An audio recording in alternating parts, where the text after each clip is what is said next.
Get a load of this. We hope you love it like we do. I'll see you on the other side.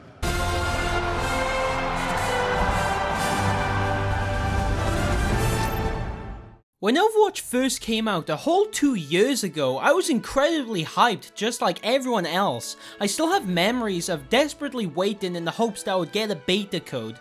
Of course, my luck is horseshit, so I never did, but when I did finally get to play it, oh boy, did it live up to my expectations. I remember playing as McCree for the first time, using that stun combo and high nooning my enemies to an early grave. I can remember learning the characters and the layout of the maps. I remember switching my main until I finally decided on Genji, the now cyborg love of my life. Yes, it was a grand few months, but after about a year of this game, I couldn't help feel that the game was almost getting stale to me. Now, I'm no stranger to just simply getting bored of games. It's happened to me with League of Legends, Team Fortress 2, Counter-Strike, you name it. But with those games, it was simply me getting bored. The case with Overwatch, however, is that I felt there were a lot of problems that drove me away more and more from the game. And it's not just me feeling this. There have been countless videos on YouTube talking about the death of Overwatch, which you'd think by how I've milked that trend myself that I would have made it by now. There have been multiple posts on the Blizzard forums themselves talking about either their problems with the game or if the game is in fact dying. There have been plenty of Reddit posts on the same subject, so it's obvious that there's some shit going on. It may not be a popular opinion by any means, but if this many people are piping up about the issues, then there has to be something else going on here. Now, before I get into the first point here, I'd just like to state that if you like Overwatch, then that's fine. I mean, I myself don't even dislike the game. I think that as a fun little FPS game, it works wonders. It's satisfying to play as the majority of the characters, and if things are going your way, then it's a very fun game. But my enjoyment is never really long-lived, as it gets stale to me after a week or two, as after a few weeks of playing, I feel like I've already seen everything the game has to offer again. So I'll enforce that the game is good for what it is, but it for sure has problems.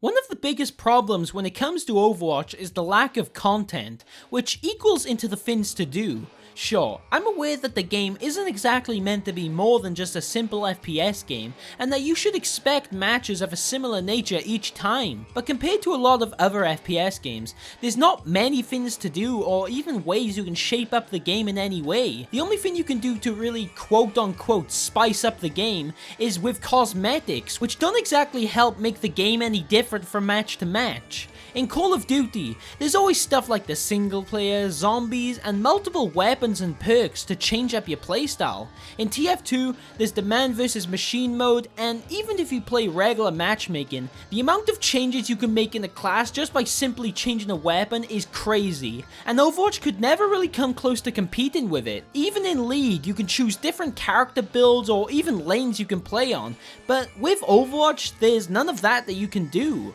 Every match, the only factor you can pretty much change is your character's look. So play a few matches with a certain character and they're gonna get stale. Unless you're playing Bastion, of course, because this character really opens up to a lot of exciting game styles like sitting in the corner as a turret. At the end of the day, this is simply due to there being no major content added that actually shakes up the game. I seriously can't think of any big changes that have been made to Overwatch within its 2-year lifespan. From what I recall, the biggest changes we've actually gotten are minor things in the grand scheme of gameplay, like the honor system mimicking League's, the removal of defensive heroes, and of course, they added in King K. Rool, which I mean was just an obvious pick.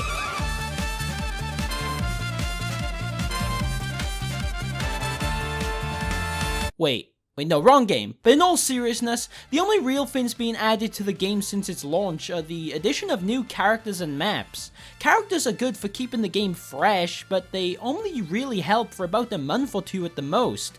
It's exciting at first with their big reveal, but once you get used to having them in your game, then bam, it just goes back to feeling like it did before. Maps, I'd argue, add a whole lot more than characters. They give new playstyles that your team can use, new ways to push, new ways to interact with the the environment, and new ways you can move around if you know how to cut the corners.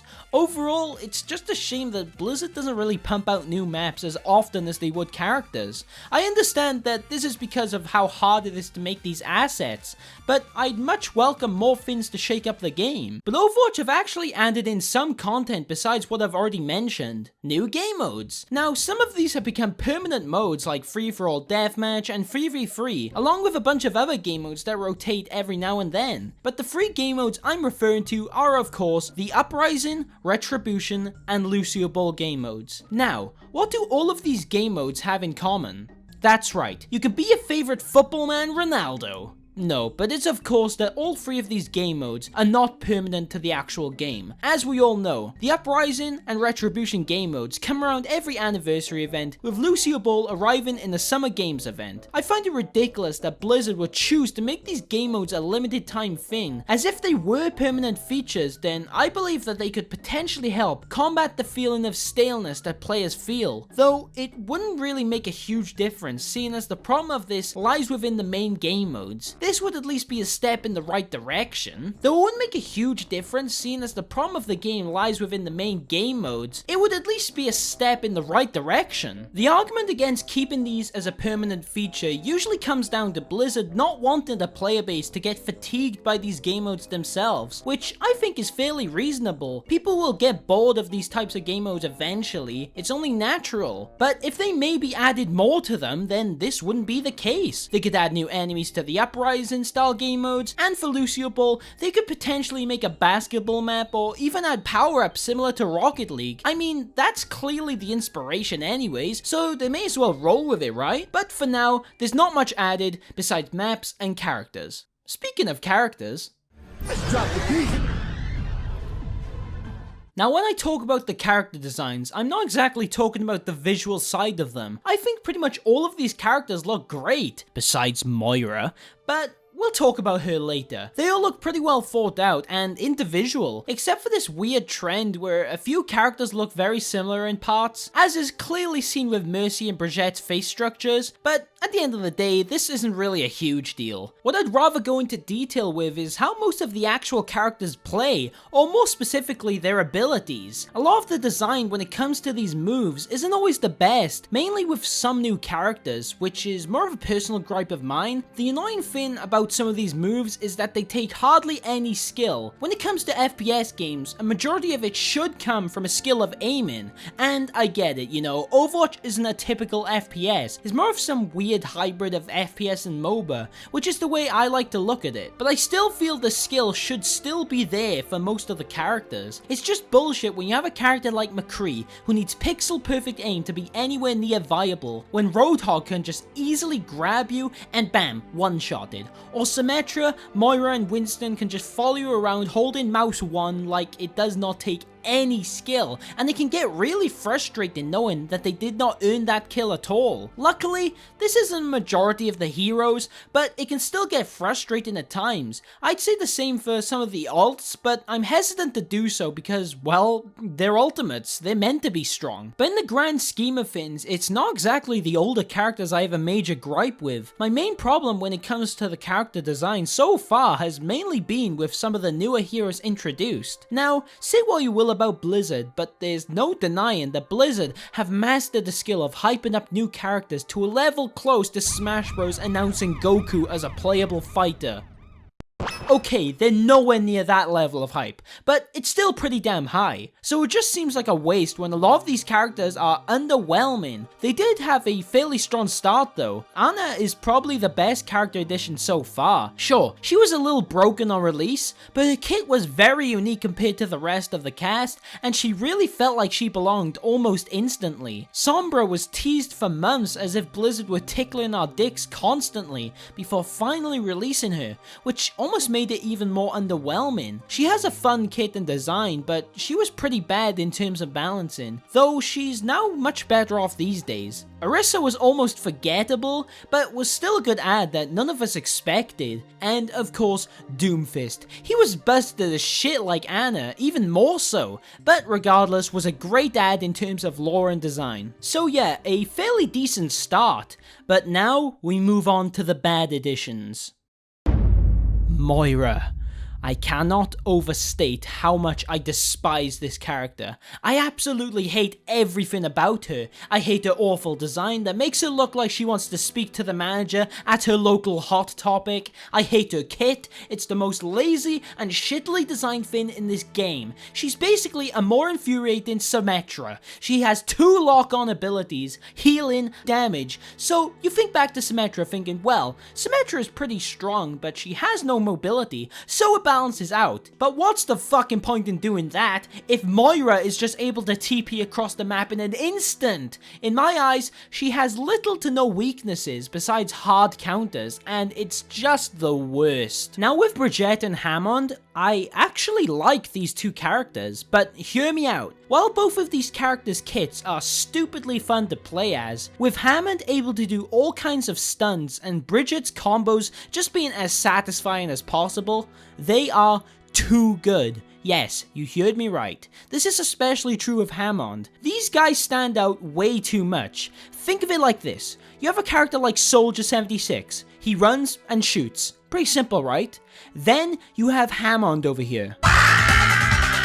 And it really just makes him stand out way too much, and in some cases, very broken. Laziness is another issue with these characters. At times, it feels like the team on Overwatch just reuse a lot of assets when it comes to creating their kits. Now, this is nothing new. Even in games like League, you're gonna get characters who have a lot of similar abilities, but that game has over 100 characters. Overwatch has a mere 28. There is no reason for Overwatch to be reusing assets with so many unexplored ideas. You got Orisa using abilities similar to Winston and Zarya. Brigitte is basically being a squishier Reinhardt who can heal. It makes sense in the lore, but it still feels lazy. As stated early, Moira being a stupider Symmetra. I get that it's hard to think of ideas and all, but when the game doesn't even have a flamethrower type hero yet, then it's clear to see there's still plenty of original ideas left. Hammond was pretty good in regards to creative moves, so hopefully they can keep designs like that up. Heroes never die. While researching this video, one of the biggest things I saw a lot of the community complain about was the balancing in Overwatch. I mean, there were complaints everywhere on this issue, and I can easily see why. I myself have always noticed holes in the game's balancing that really do ruin the experience, thanks to them either being unfair or not fair enough.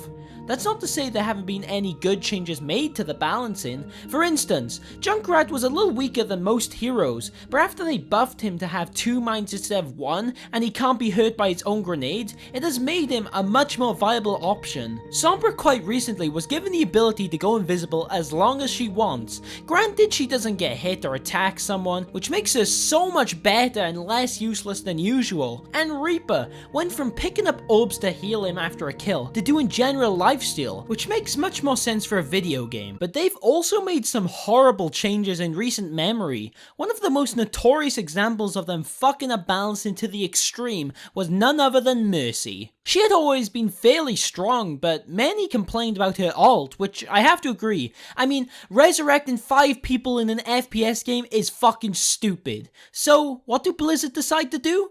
Oh, I don't know, just put a Resurrect as one of her normal moves and give her an even stronger ult that makes you practically unhittable and ridiculously strong. It got so bad to the point that people actually wanted her removed from the game, or at least banned in the esports scene. She is, however, in a much better spot these days, but it took them months to fix this, which shouldn't really have been an issue in the first place. It seems there's always just one character that's stupidly OP every time major buffs and nerfs are handed out. It started off with Genji, then moved on to Reaper, then Ana, then tanks in general. It just seems every season there's some character, class, or even metas in the case of the dive meta that are just majorly strong. It just seems that Blizzard can't get balancing right for the most part. It always feels like balancing in Overwatch is a never-ending war. It's true for most games in its defense, but I don't think I can recall a time in Overwatch where there wasn't something that felt majorly OP.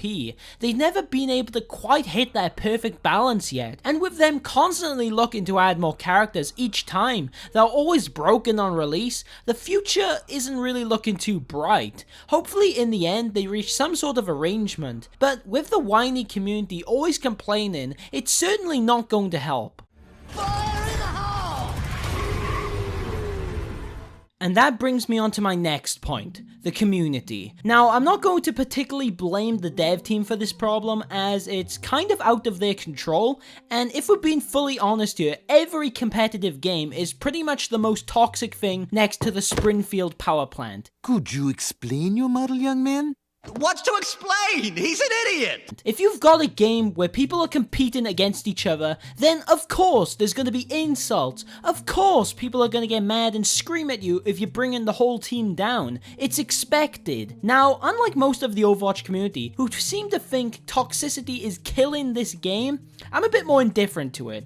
Personally, I think insults and raging in a video game is fine. You may say it's ruining the gaming environment, but at the end of the day, one of the fun parts of video games is insulting each other. It's fun to tell the enemy they're the worst man alive since Dr. Doofenshmirtz. Well, that's my take on it at least. What does annoy me, however, and you may not see this as toxicity, but I certainly do, are these entitled fucks who play the game and have the audacity to tell you what to play. You may have a lot of hours on Junkrat, for example, know how his kit works, and basically have a full understanding of how to play Junkrat, but then your stupid fucking teammate says, "No, play McCree with more hit scan," and will continue to scream at you non-stop until you switch. These bozos will literally want you to play characters you have little to none experience with instead of characters you actually know. I paid full price for this game, and I should be able to play whatever character I goddamn please. Of course,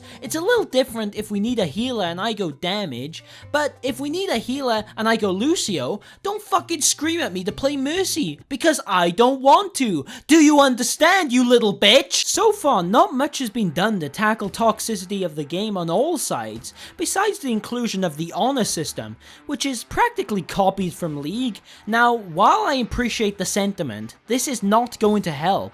If someone's angry at a game, then they're not gonna care about pixelated numbers representing their honor, they're gonna care about pixelated numbers representing their skill. Okay, I can see the hypocrisy there, but that's what these people are like. They just want to win. They couldn't give a shit about honor, unless he's some dweeb who chose to stay in with the pale kids at recess. This is another one of those problems I see complained about everywhere. People complaining that the report system just does not work. We all know that hardly anyone is actually banned for being toxic, and even then, the ones who are probably aren't even that toxic in the long run. No one has any idea how Blizzard's system really works, as is evident by the mass confusion on it. It all comes down to these being handled automatically, but I guess hiring people to look through every single case would be tiring, so you can't really blame them. But it is an insult when people have been banned for some absurd stuff. One tricking for a start is apparently an issue. If you like to play a specific character, you should be allowed to, like I said earlier. But that's not the worst of it. You can be banned for emote spamming. Yep. Someone in the world has actually been banned for emote spam, a feature that was deliberately added to the game with anti-spam precautions in mind. It doesn't make sense. Of course, these are not very frequent cases, but the fact that these happened at all is bad enough. But one case I want to particularly focus on is the infamous case of Maximilian Muss. Now, I've known Max for a good 2 to 3 years, way before he actually made his Overwatch videos. But if you don't know who he is, he made essentially Overwatch trolling videos where he'd annoy his teammates, or in some cases throw games before eventually being permabanned from the game. Now, even though Max is my homie, I can't argue that his ban wasn't somewhat deserved. I mean, with how many games he threw and such, it's no surprise. Though he did try to mend his ways, but still got banned. But that's not the point here. Some of the people in these videos of Max's said even worse stuff than Max did. Called him stuff like Sand N-word, after he named himself Muhammad on a game. With these videos, he revealed a lot of the horrible shit these type of guys would say. What I'm getting at with this is that these guys guys who said these horrible racist remarks, while Max probably just said they have gay, those people were most likely left untouched and never received a ban for the horrible shit they said. Meanwhile, Max was permabanned on countless accounts. In his words, it's simply because you can get away with trolling as long as you don't record it, which is somewhat true. Max never really got in trouble much until he became big, but these guys with these racist remarks got off scot-free. It just goes to show how fair and balanced the report system is, right? I've got you in my sights. As it stands, the game is still fun, like I said. Don't get me wrong, I still do like playing Overwatch occasionally, even with the problems I mentioned. It's a fun game if you can look past this stuff. It can get frustrating or simply boring, and these problems are really why the player base has somewhat declined, and we see more and more people moving on to other games like Fortnite, as that's the next big thing. I do believe these problems are fixable, however. We just need to wait it out and see if Blizzard can actually fix them. Again, this is just my humble opinion, so maybe you guys and Blizzard themselves don't agree with me. I mean, they're the professionals, right? But still, all the things I've said are fairly fixable. If they can just get some good ideas rolling for them, it's honestly not impossible. Although I think a big part of why Overwatch has declined is because of the Battle Royale game taking over the market, and quite simply Overwatch's life cycle going past its expiry date. It has enough players and support to keep it alive for now, so it won't be going away anytime soon. But if they keep ignoring these problems and more games like Fortnite keep coming to take players away, then who knows, I might just have to make the 50th day it died about it. Anyways, that's all I have to say on the matter. Thanks for watching. If you did enjoy the video, you can subscribe, give the video a like, and comment your thoughts. I'm always up for some discussion, or let me know if you want to see more videos like this. Anyways, I'll see you boys later.